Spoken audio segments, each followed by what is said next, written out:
provider. It's 6:30 in the morning. Ngayon may papakita ako sa inyo magandang lugar dito, malapit sa hotel natin, sa accommodation natin. Ngayon ko na-appreciate yung ganda ng Hong Kong. Kasi nung first Hong Kong ko, doon ako sa Tung Chung, sa may Novotel nagstay. Hindi ko sinasabing hindi maganda doon. Maganda doon pero ang vibe kasi doon talagang kung mahilig kayong kung ayaw nyo ng gulo o ayaw nyo na masyadong maraming nakikita, doon kayo. Pero maganda doon. Eto, ibang vibe na naman to. Marami kasing building dito sa harap natin. Napaka-busy nung lugar. Pero, katabi natin is tubig. I mean tubig, yan, parang lake. Katabi natin yung Victoria Harbor. Tapos, doon sa Victoria Harbor, ginawa ng jogging path, parang yung mga tao pwedeng mag-jogging. Napaka haba na pwede mong pag-joggingin. Tapos ang ganda ng nakikita. Ngayon, papakita ko sa inyo kung ano yung mga pwede nating makita dun sa baba. Actually, ang ganda ng lugar. If ever na babalik ako ng Hong Kong, siguro I consider this one uli na pagtulugan or balikan tong Ibis na to, North Point. So ayan, sige. Pababa tayo, papakita ko sa inyo kung ano yung mga pwedeng makita. Pagbaba ng hotel,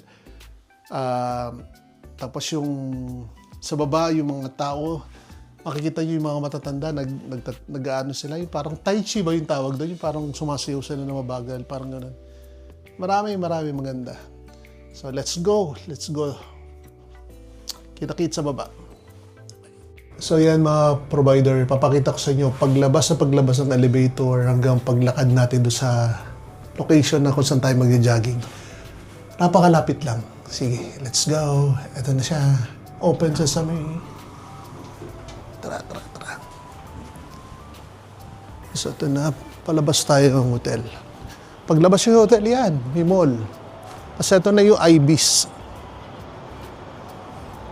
Ito na yung hotel natin, Ibis. Ayan. Pwede ka dumaan dito or dumaan dito sa kabila. So, ayan.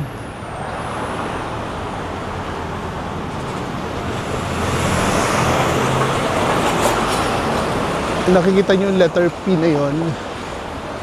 Actually, nandyan nakapila yung mga bus na pwede kayong sumakay, mga papuntang TST or basta dito sa buong Hong Kong.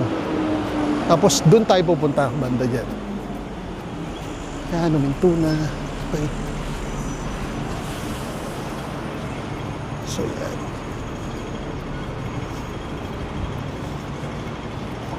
Let's go. Ay, nakita niyo yung mga bus, oh. Yan ang terminal ng bus. Palabas na yung mga bus. O di ba? Ang lapit natin sa terminal ng bus. Kung ayaw nyo yung tren naman, ang lapit din. Kaya sobrang ganda ng location. So yun yung mga bus. Ang mga bus dito sa Hong Kong may mga number. So pag bukas nyo kay Google Map, sasabihin niya kung anong number yung sasakyan mo para makapunta ka doon sa pupuntahan mo. Yan, may 82, may 10, may 111. Yun ang mga bus. So ito na siya.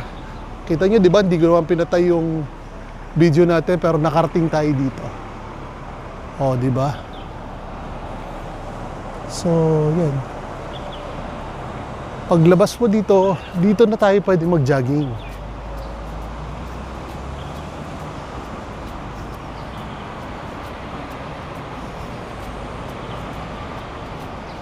Okay. Tingnan nyo naman ang lugar. Ang ganda, oh. Victoria Harbor. Ito yung sa North Park. Yan. O, di ba? Tapos marami kayong makikitang aso. Nakakatuwa. Nakalagay, oh. Basahin nyo. Victoria tuloy. Harbor North. Di ba? So, yan.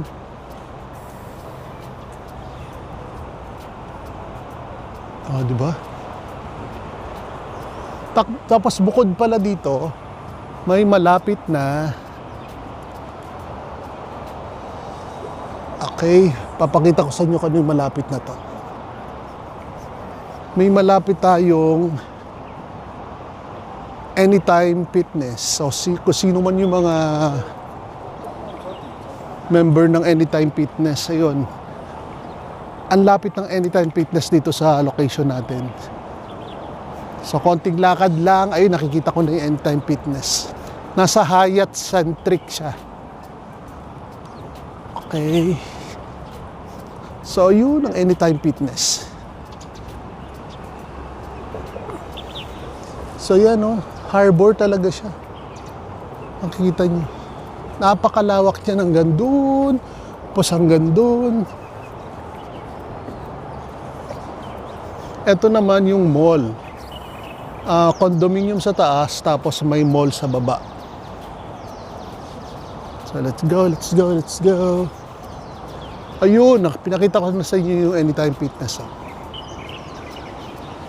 Oh, di ba? Ganda, no? Actually, gusto kong puntahan yung Anytime Fitness para makita ko lang kung malaki siya. Tapos, balik tayo dito sa baba. So, ang ganda, di ba? Ito yung Victoria Harbor na to, dagat na siya. So makikita nyo, maraming nagja-jogging. Sobrang dami.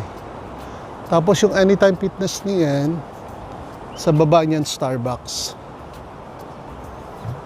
Oh, di ba? Ang ganda ng location, no? Tapos ito, hanggang dun, sa haba. Ilang kilometrong jogging spot to. Katabi niya dagat. Hanggang dun din. Si bro, na ganun. Yung kasama ko, nandun siya. Sa kabila. Ngayon, gusto kong puntahan tong Anytime Fitness. Tingnan natin kung anong. Pero ayoko mag-video sa loob kasi baka bawal.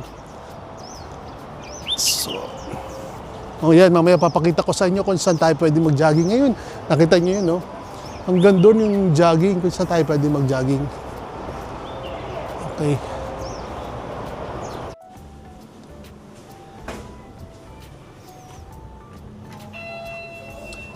Let's go to Anytime Fitness. Naliligaw ako. Kasi walang sign, no? Dito, walang nakalagay na sign na Anytime Fitness. Fitness Center, pero 23. Hindi naman 23 floor yung nakikita natin doon, di ba? Yeah, let's see here. Oh, ito na siya. Anytime Fitness.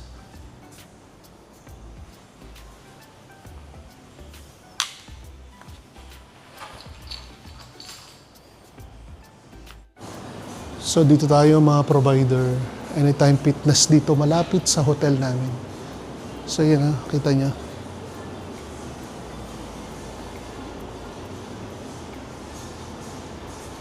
Ganda, no? So napakaganda talaga ng location kasi nga may jogging hallway kayo dyan. Hallway ba yung tawag dyan? Or yan, tapos may malapit na Anytime Fitness. Tapos, yan, makikita nyo. Victoria Harbor.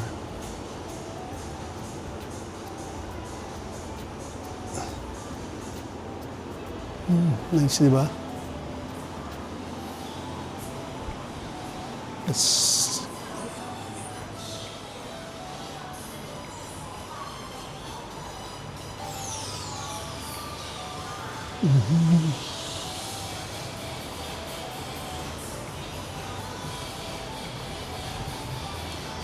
Malaki rin siya, ha?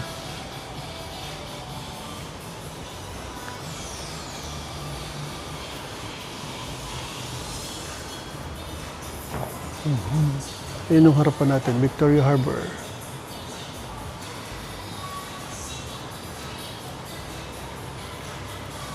Ganda, no? Actually, maganda yung lugar.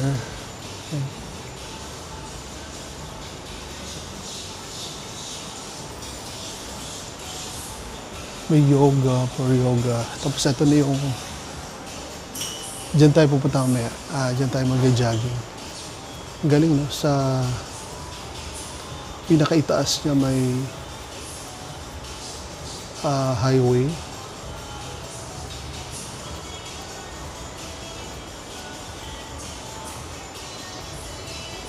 Yung hotel natin, dyan lang banda. Natatakpan lang nitong mall na to. Kasi kaharap lang ng mall. So let's go outside na. Tapos na-try ko na kung ano itsura ng Anytime Fitness dito.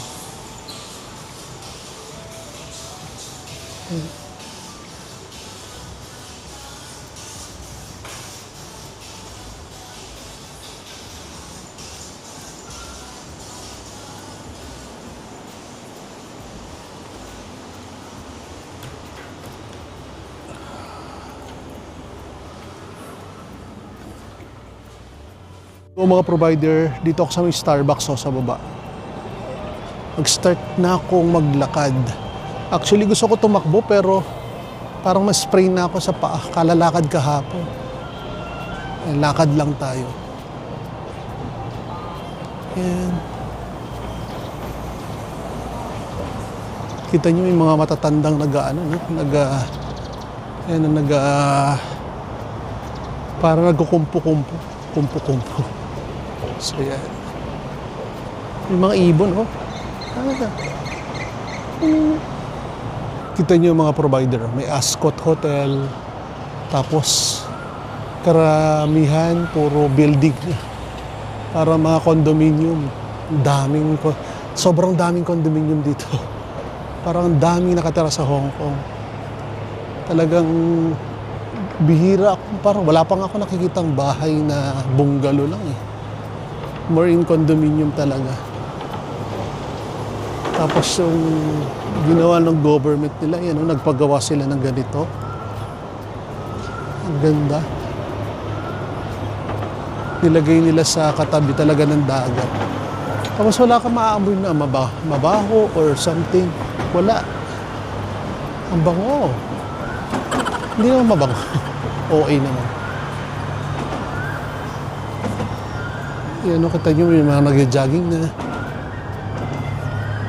Ito naman sila ate, nag-tai chi ba yan? O, diba? Ganda, oh.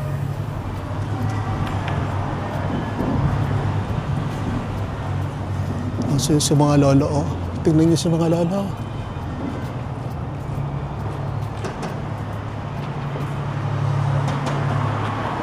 Yan nakalagay, oh, Victoria Harbor.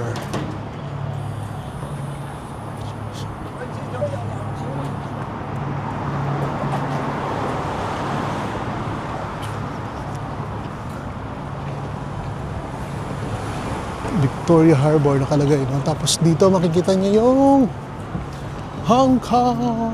Actually, Hong Kong to. Hindi, I mean, makikita nyo yan, yung mga buildings.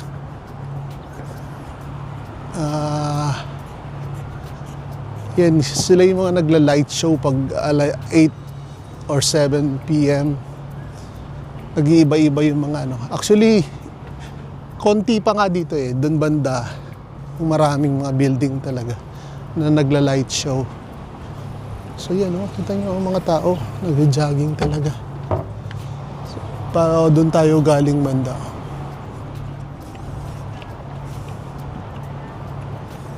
Oh, di ba ang ganda, no? Kaya karamihan ng mga Chinese, talaga mga healthy, mga payat. Ayun. Pero pansin ko lang dito, miski doon sa hotel namin, mahilig talaga sila sa baboy, sa pork. Doon sa hotel namin, ako lahat yata baboy. Sausage, ham, may mga muffin, tas may baboy, may siopaw, may baboy, yung congee, baboy. Mahilig sila sa baboy. Pero buti nga may isang chicken, grilled chicken na pwede makain doon sa hotel, kaya okay din. Pero yun, karamihan talaga baboy. Pero kita mo na yung mga katawan nila, mga payat sila. Kasi nga, they do jogging. Ganda oh. Kita mo oh, hanggang doon pa yan. Doon pa kahaba yan. Oh, di ba? Tingnan mo, nice. Yan ang magiging view mo habang nag-jogging ka. O, di ba? Kaya nagagandahan ako sa location natin eh.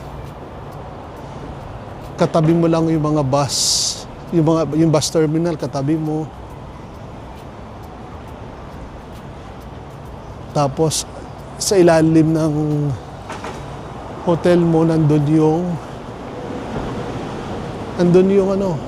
tree naman. Actually, ayokong tumakbo, sakit ang paa ko. Para may sprain nga ako. Kaya walk lang.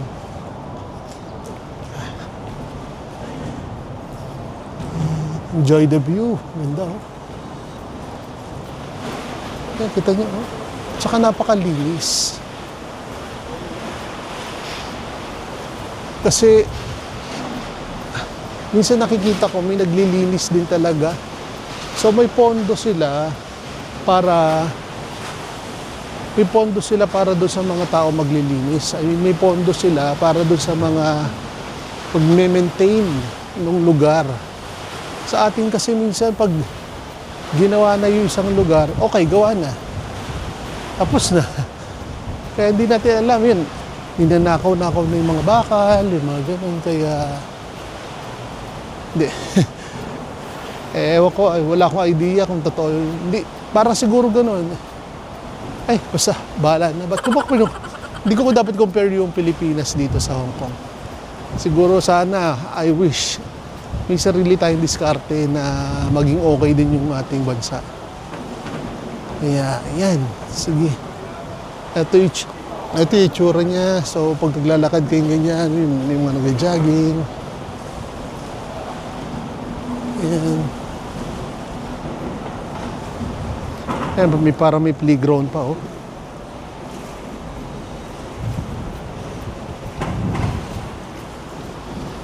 O, diba? Pag may kasama kayong mga bata,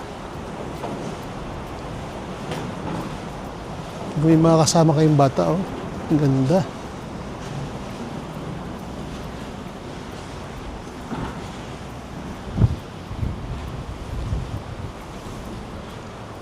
Sobrang ganda, no? Yan, dyan tayo galing.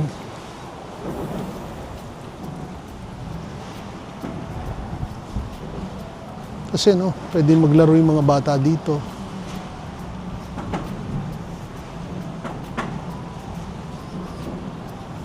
Yan, kita niyo yung mga matatanda, oh. Nagbabike sila tapos umiilaw. Yan, tingnan niyo yung view. Sobra. Ang ano pala ngayon dito sa Hong Kong is 20 degrees. Kaya malamig siya. Hindi naman sobra. Pwede ka pa rin naka-short kasi ako naka-short lang ako eh. Yan, oh, sila, oh. Sila angko, sila lola and lolo, nag-ano sila, nagaganyan sila. Ay, may nag-ano, oh. Ang galing. Ang tawag dito? Dragon boat ba to? Look, oh. Isa nagsasolo lang, oh. So, yan, oh. Maraming pwedeng gawin dito. Grabe.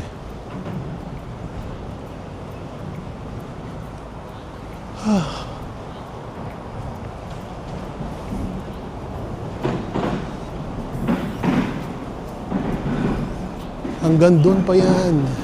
Ang haba talaga nito.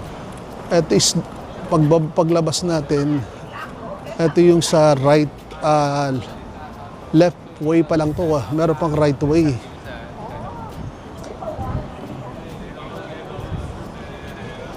Oh, yun, ganda, no?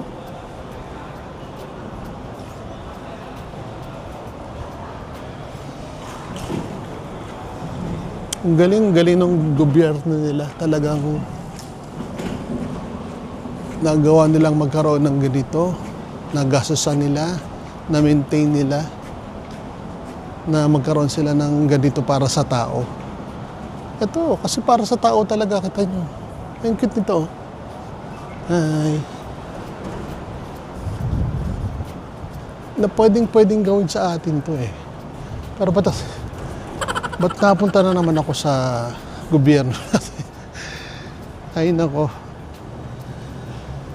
Balang araw gaganda rin ng Pilipinas. Sige, ayoko na pag-usapan ng Pilipinas. May stress lang ako, tatanda lang ako. So yan, hanggang dyan. Yan, dami nag-jogging oh.